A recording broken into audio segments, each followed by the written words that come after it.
Assalamualaikum warahmatullahi wabarakatuh. Hai, perkenalkan saya Mita Ainasari. Nah, kali ini saya akan presentasi mengenai psikologi komunikasi.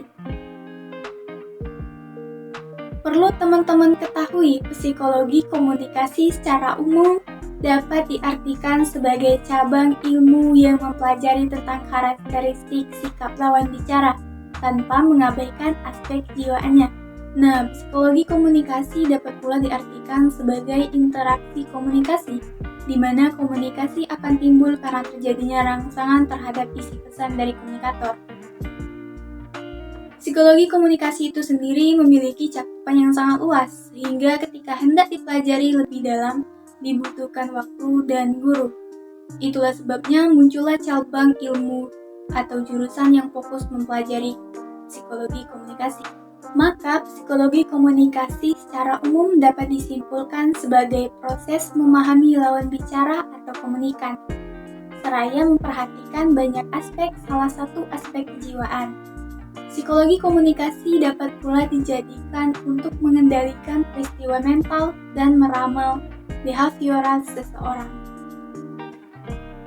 Adapun tujuan psikologi komunikasi.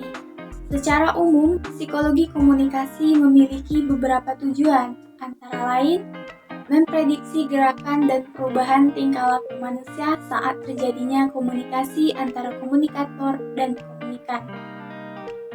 Memutuskan langkah dan tindakan yang diambil dalam menghadapi lawan bicara. Ruang lingkup psikologi komunikasi. Nah, ruang lingkup psikologi komunikasi memiliki beberapa jangkauan. Salah satunya tentang pencapaian, pembangunan, komunikasi secara efektif. Setidaknya dengan komunikasi yang efektif, maka membuka peluang untuk memahami komunikan atau lawan bicara. Karena memahami adalah tujuan utama dalam membangun interaksi secara spesifik.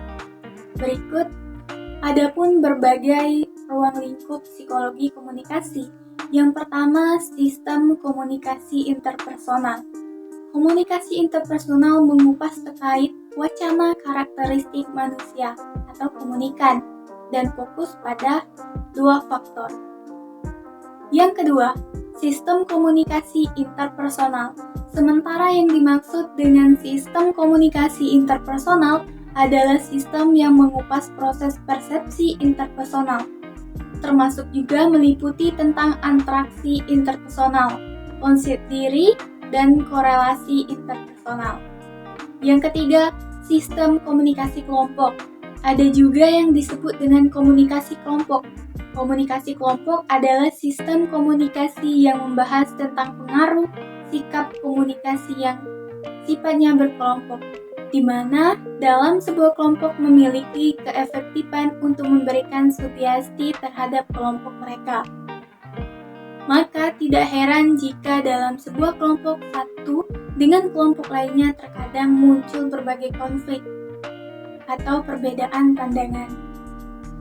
Yang keempat, sistem komunikasi massa. Sistem komunikasi massa adalah psikologi komunikasi yang mengulas seputar motivasi dan faktor lain, misalnya kemampuan untuk melakukan hipnotis reaksi seseorang terhadap massa. Psikologi komunikasi dan dampak komunikasi massa, artinya penerimaan cermat yang didapat dari penyampaian komunikator. Yang kedua, kesenangan, artinya komunikasi dimaksudkan untuk menghangatkan, mengakrabkan, dan menyenangkan antara pelaku komunikasi. Yang ketiga, mempengaruhi sikap, artinya diharapkan dengan mempelajari psikologi komunikasi, komunikator dapat bertindak persuasif.